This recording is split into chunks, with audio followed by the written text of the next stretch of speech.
Tantor Audio, a division of Recorded Books, presents What She Found, a Novel, by Emerald O'Brien, narrated by Stephanie Dillard. Chapter 1. Bonnie is dead, Cassie says, wind whipping through her curly blonde ringlets.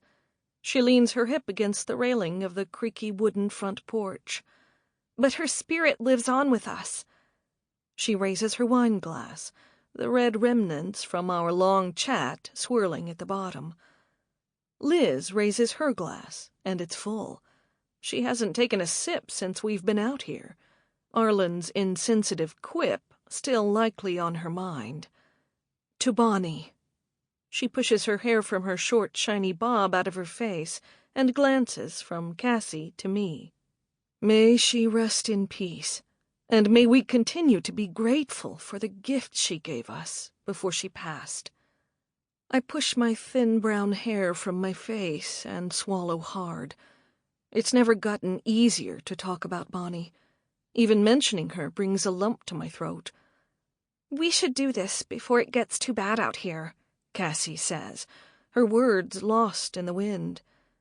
Squinting out into the dark fields and forests surrounding our rental in the countryside, I try to feel your presence, Bonnie.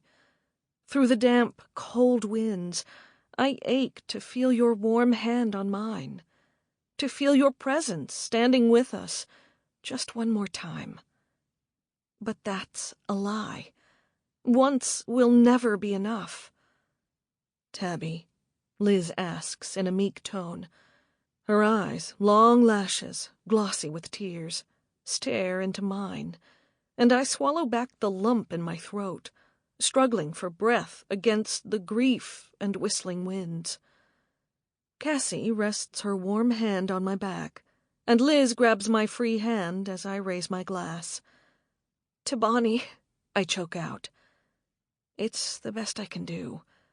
I've been trying my best to be here, present, with my dear friends.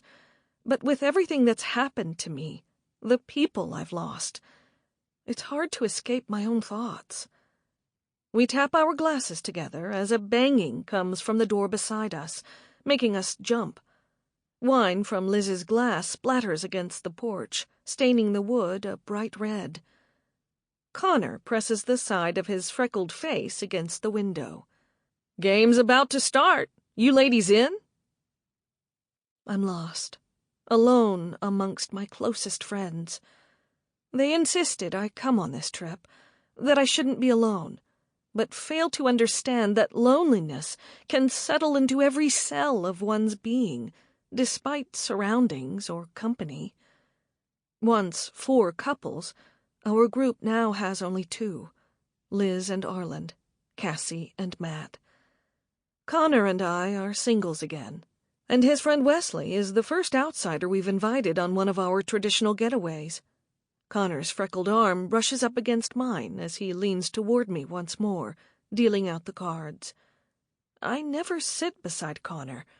Derek always grabbed the spot beside the man he said made him laugh the hardest, and I'd always taken his other side. It's a reminder Derek isn't here. Everything is. A card from the new deck slides across the handcrafted wooden table and off the edge. It matches the rest of the homemade furniture in the vacation house Liz and Arlen rented this summer. Hey, buddy, Matt chuckles from his seat across the table, bending at the side to pick up the card and waving it in front of Connor's face. You new to shuffling? His round features and tight-lipped grin stand out against the harsh overhead lamp as light rain patters against the windows behind me. A few of them chuckle as Cassie leans in toward Matt, her partner since high school. That was before any of us knew her.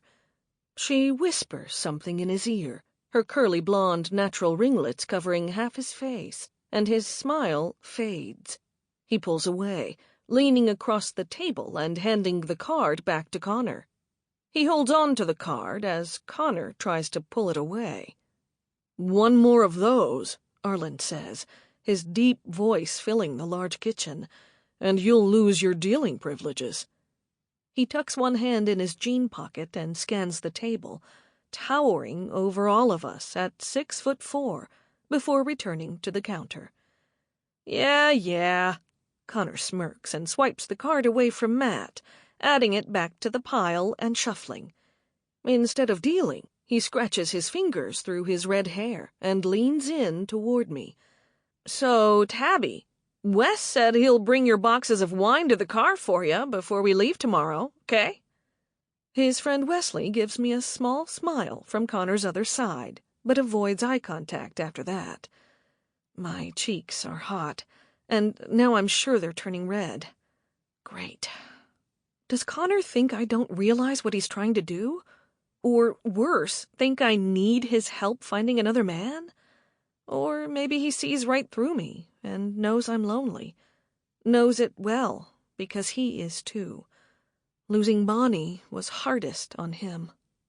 Cassie leans over from my other side and whispers, "He's cute, right?" I shrug and give her a small smile as she sits back, her lilac perfume still lingering, calming me. She's worn the same one since college, and I can't smell a lilac bush without thinking about her. Matt pushes himself away from the table, and the wooden chair shrieks across the hardwood floor over the music. Cassie stares down at her cards until he steps away, and then her eyes are trained on him, following each step he takes toward the live-edge countertop. He picks up one of the many bottles of liquor Arland and Liz provided for the group. Cassie rubs her fingers against her thin lips, considering something before turning away, focusing on her cards again. Arland clears his throat and taps the table. "Anybody else like another one?" He never has to raise his voice. It can be heard over a large crowd, and turn one silent with one word, too. Connor deals the remaining cards and glances at his empty pint glass. "I'll have whatever you're having." "No thanks," Cassie mumbles, picking at her short nails. Arland stares at Wesley until he lifts his head. His light green eyes fix on Arland. I don't drink." His voice is smooth and calm, and as he turns to me, I glance away. He told us he didn't drink for the first time when we arrived at our wine-tasting tour. I'd have thought it strange he came for our group's annual winery weekend, but for the fact that, once Connor arrived, he announced he'd invited a friend to come along this time, and no one else seemed surprised. For a moment, I thought it might be someone for him, that he might finally be moving on, until he scrolled through his phone and produced a picture of my blind date, and a surge of embarrassment rushed through me as I stared at a man in blue coveralls, with dark hair, light eyes, and a wicked smile that spelled trouble. Why Connor thought a man like that would be interested in me, I can't understand, except maybe Wesley is doing this as a favor for him. Maybe he owes him, and Connor, classic Connor, called in the favor for someone else. Come be the rebound my friend desperately needs. Except Connor should know better than any of them that I don't want to meet anyone new right now. Maybe not ever. Wesley scratches the back of his neck, unintentionally showing off his triceps, as Arland stares at him, and I can't help but wish they were wrapped around me. "Ah, that's right." Arland sidesteps away from the table, rolling up the sleeves of his dress shirt. "I forgot you don't drink. Liz?" She turns her cheek and shoots me a look directly across the table before picking up her cards and rolling her tongue across her perfect white teeth. "Liz?" he asks again, and rests his hands on her angular shoulders. "Can I get you anything, Shoo-Shoo?" Wesley frowns, and we catch each other's grimaces. I press my lips together to stifle a laugh, and cover my mouth with my hand as I look away in embarrassment. Laughing would have been nice, but feeling this tiny moment of connection with Wesley is better than the soft buzz my wine has provided me all day. Liz remains still and rigid, her dark, blunt bob sitting perfectly on her shoulders, and her toned arms folded in front of her. Arland stares across at our side of the table and shrugs. We make eye contact.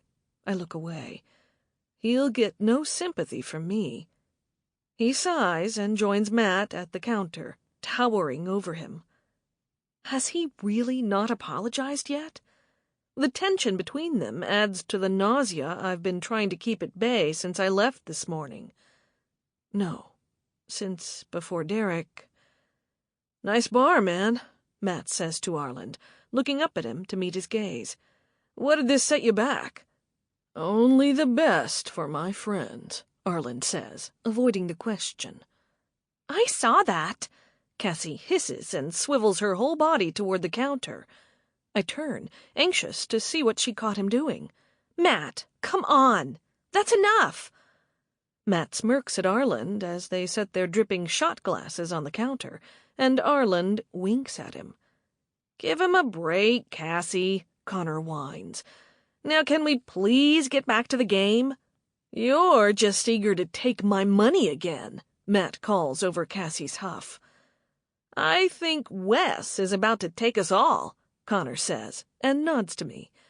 "Wesley's been in the Ontario Poker Championship for like 8 years in a row, and he won twice. Isn't that right?" He smacks Wesley on the back and gives me another tight-lipped smile before collecting his cards. I feel the heat of Wesley's stare. Is he embarrassed too? He must be. I can't bear to look. I down the rest of my wine and clear my throat. "What's a girl gotta do to get one of those shots over here?" Matt laughs and turns over his shoulder. "Just say the magic word." "Whiskey?" I call. Arland shakes his head and smiles at me, his sharp jawbone and charming features winning me over enough to guess again. "Tequila?" I ask. "Ugh, gross," Liz mutters in her smooth, mature voice, but shoots me a smile. It's the first time she's spoken since we returned from the tasting, and some of the tension melts away with her words. "Try again," Matt says. "Please?" I ask. I'm ready to beg as they turn back to the counter and fiddle with some bottles. "So, Tabby," Liz says, leaning forward, "have you gotten the rest of your things yet?" From Derek's house. Our house? What do I even call the place I called home for over 5 years now? It's not going to be mine anymore once Derek buys me out. I shake my head and turn back to the men, pretending to be more interested in whatever concoction they're creating. "Your apartment's way too small for all your things. Have you decided where you're going to buy yet?" Cassie asks, but her eyes are still set on Matt at the counter as she twists one of her ringlets around her finger. "Nope." I reach for my glass, only to remember it's empty as my fingers wrap around it. "That's gotta be tough," Liz says, tucking her smooth hair behind her ear, and I want to disappear. Why are they bringing this up in front of everyone? In front of Wesley, a stranger to us all but Connor. "Thinking about staying in the area?" Cassie asks.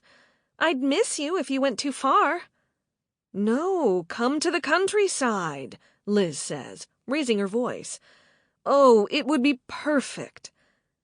Yeah, I'm sure life would be great if I could afford to keep living in the city, but on my new single income, I'll be lucky to afford a small place in the burbs, never mind the beautiful township Liz and Arland live in. I can't say that, though. Liz would never understand with all her money, and they'd all just feel sorry for me. Sorrier, if it's possible. I don't need pity. I need booze. "No way," Cassie says. "That would be even farther from your office." Ugh, don't mention work. I rub my temples at the thought of returning to the giant pile of paperwork that will be waiting for me on my desk, as it does at the end of every summer vacation. "What do you do?" Wesley asks. I hate telling people. No one understands what I do, even after I explain it. "I'm an assistant admin for the Municipal Resident Services Coordinator," I say, and his brows furrow. I sigh, ready to get the rest of my feeble attempt at an explanation over with. Which basically means my boss is responsible for the unit rental process in our municipality, rent geared to income, so I maintain all the tenant files and records. It's boring. She helps the less fortunate, Liz says. I hate when she reduces it to that, making me sound like a saint for keeping paperwork up to date, and oblivious to the fact that I'm not much unlike the less fortunate she speaks of. And you can commute a little farther if it could mean having your own piece of land. I know you'd love that. Cassie squints at Liz, then turns to me. But the twins, they'd miss you too much. Twins? Wesley stares at Cassie with his piercing green eyes, and it's finally safe to look at him. His sharp facial features and great build could mean he models in his spare time, when he's not working with Connor at the auto plant. He's probably conceited, having people fawn over him all the time. Twins, Matt echoes and turns around with Arland, carrying a long rectangular tray of shot glasses filled with amber liquid. 7. Have they already forgotten Wesley doesn't drink? I wonder why he doesn't drink. He hasn't even felt the need to explain himself all 5 times he's had to say it. Why do I always feel like I need to explain myself when I say no? Wesley slouches and rests his elbows on the table, shaking his head. Wow, that's gotta be crazy, Matt asks. Intense. Yeah, it is. But they're the best things that have ever happened to me. To us. And it's like, you know how they say it's the best day of your life? Having kids? He slurs his S, and Cassie frowns at him. Well, imagine doubling that feeling. That's what it's like. Matt, Cassie hisses. Is it the drinks or the kid talk? I can't tell what's upset her, but I can understand if it's the kids. We were all so used to being sensitive when talking about babies in front of Arland and Liz, but they haven't seemed to notice or care this time. After the adoption of their 9-year-old, Ryan, the subject of babies hasn't been as taboo. What are those? Cassie asks, turning up her nose as Matt sets the tray on the table. Come on, Cass, as if you've ever turned away a drink. What's up with you? They're called Burt Reynolds. Arland licks his lips and smacks them. You're going to love them. The boys at the yacht club introduced me to them this summer. Yacht club, Matt imitates and chuckles. Nope, Cassie huffs. No, I think we've all drunk enough for today, for the month. Matt sets one in front of her and then his spot, followed by Wesley's. Wesley pushes it away. None for me. Oh, shit. Right. Matt tips it back against his lips and swallows. Sorry, I forgot. He did that on purpose, so he'd get an extra shot with minimal blowback from Cassie. She opens her mouth, but Connor and Arlen's laughs drown out whatever she's saying. Matt hands one to Connor and walks behind him, setting one in front of me and squeezing my shoulder with a wink. I smile up at him. Poor Matt, just trying to have a good time. Were those the magic words, Burt Reynolds? I ask with a smirk and a hiccup, picking up the deceivingly heavy shot glass. Matt shakes his head. Nah, the magic word's fun. Something my wife used to be back before the twins. Oh, Connor shouts and slaps the table as Cassie's jaw drops. As Matt rounds the table toward her, she sneers up at him. Ho, ho, Arland chuckles, shaking his head. That was bad. And I thought I was in the doghouse.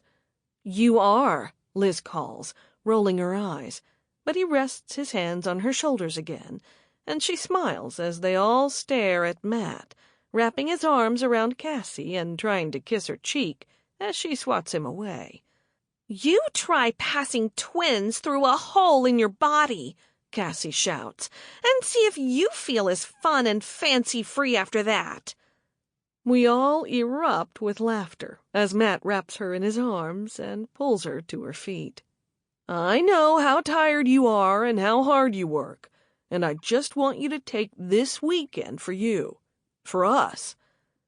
They stare into each other's eyes, and I'm frozen watching them, caught up in their love story that began before I even knew them. I know, Cassie whispers, licking her lips and letting out a deep sigh. He kisses her, and it breaks the spell. Tears well up in my eyes. That shared connection is something I'll never have with Derek again. Maybe never with anyone again. But anyone doesn't matter. Derek matters. Mattered. My thoughts swirl as Connor pipes up, running his fingers through his short red hair. Now can we all take the bloody shot and get back to the game? He picks up the shot glass, and we all follow suit, even Wesley with his glass of cola. I blink back tears, turning away as Liz shrugs Arlen's hands off her shoulders, and his smile fades. Serves him right. He shouldn't be able to get away with it that easily. To fun, Matt says. May we have it tonight, even if we don't remember it tomorrow. To fun, Connor echoes as we clink our glasses, and I turn to Cassie to tap ours together. She smiles and tilts her head to the side, acknowledging that I'm trying to have a good time too, before turning to Matt. They lock eyes, taking a swig of their drinks. Closing my eyes, I shoot mine back, and the buttery smooth flavor rolls off my tongue and burns down my throat. I open my eyes, and Wesley's staring at me. Licking my lips and averting my eyes, I wipe the drop racing down my chin with the back of my hand, but he doesn't look away. His gaze presses into me, and I confirm it as we lock eyes. I feel exposed somehow, vulnerable to his judgment. But he didn't look away when I wiped my chin, and he didn't seem disgusted. I stare back at him, the alcohol firing up the courage inside me, and I smile. He smiles and raises his brows ever so slightly. A hard knocking echoes from the kitchen door, not 10 feet away, and we all turn toward it. We're all here. Who would be knocking this late at night? 3 more bangs at the door. Arlen jumps up from the table and walks toward it as Matt rises to his feet. I lean back to see past Cassie's hair as a shadow crosses the window beside the door. Chapter 2. Arlen reaches for the doorknob, and Cassie hisses, "What are you doing? You can't just open the door. We're in the middle of nowhere." Who would be out there? The homeowners? It's raining, Matt says, and joins Arlen's side, nodding to him. Let's see who it is. Arlen twists the knob and opens the heavy wooden door, revealing a silhouette in a raincoat on the other side of the storm door. Hello?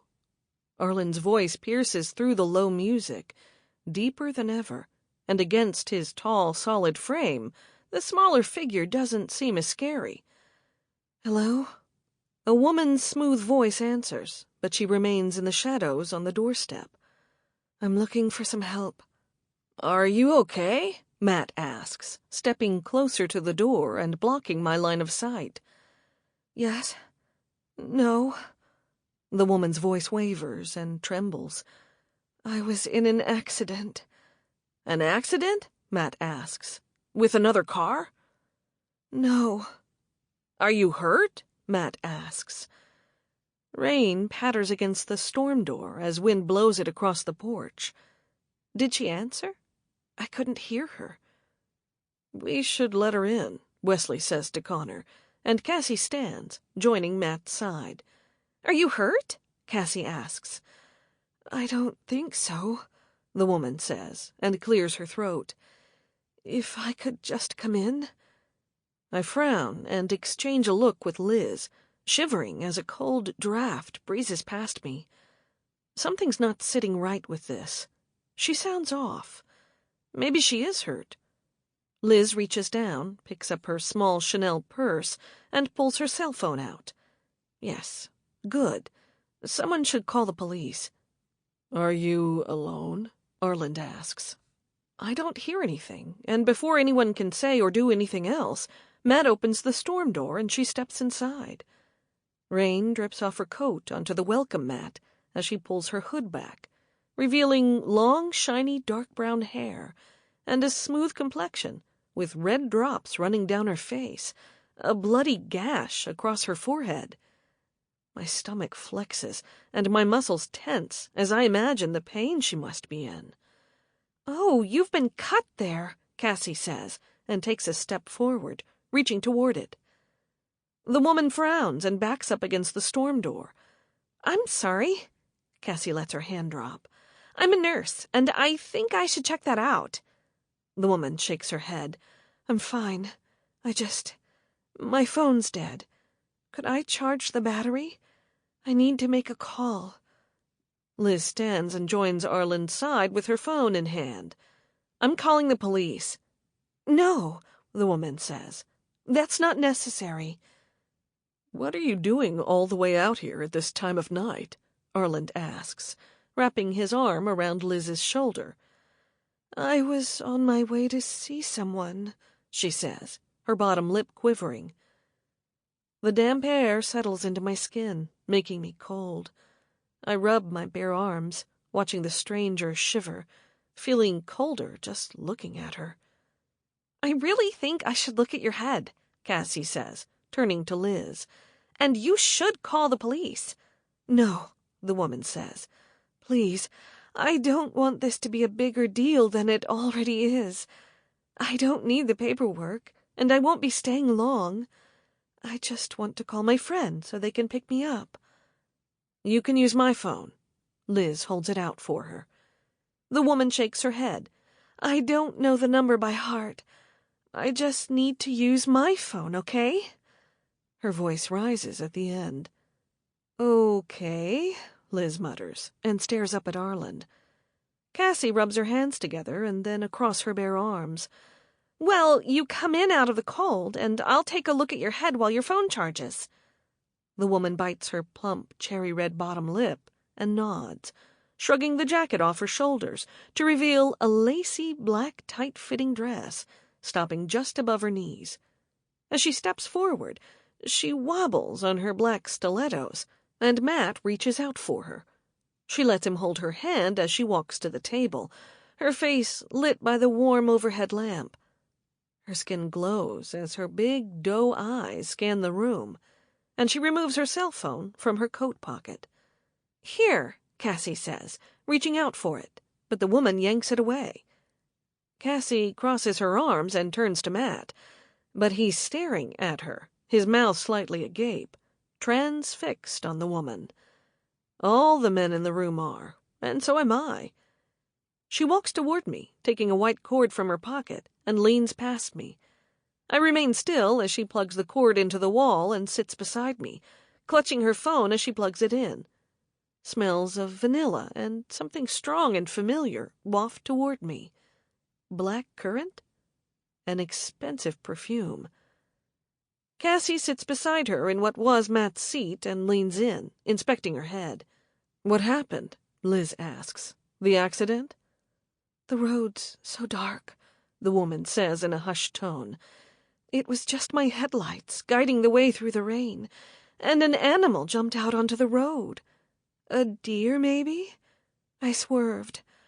Her bottom lip quivers again, and she presses her lips together, turning her attention to Cassie. "Could you give me some space?" Cassie's eyebrows rise high, and she holds up her hands, standing and joining Matt's side again. It's the first time he takes his eyes off the woman, turning to Cassie as she whispers something to him. "How far away was this?" Arland asks. "I'm terrible at judging distance." She blinks up at him with her big eyes and thick false lashes. "I walked for about 20 minutes. Maybe more?" He nods. "Okay, how about we go and take a look at your car? Call a tow for it." "I could look at it," Matt says. He used to work on his father's car with him, I remember him saying during group. But I know Arland wouldn't be able to help. He's never had to fix anything for himself. Go out there? Sample complete. Ready to continue?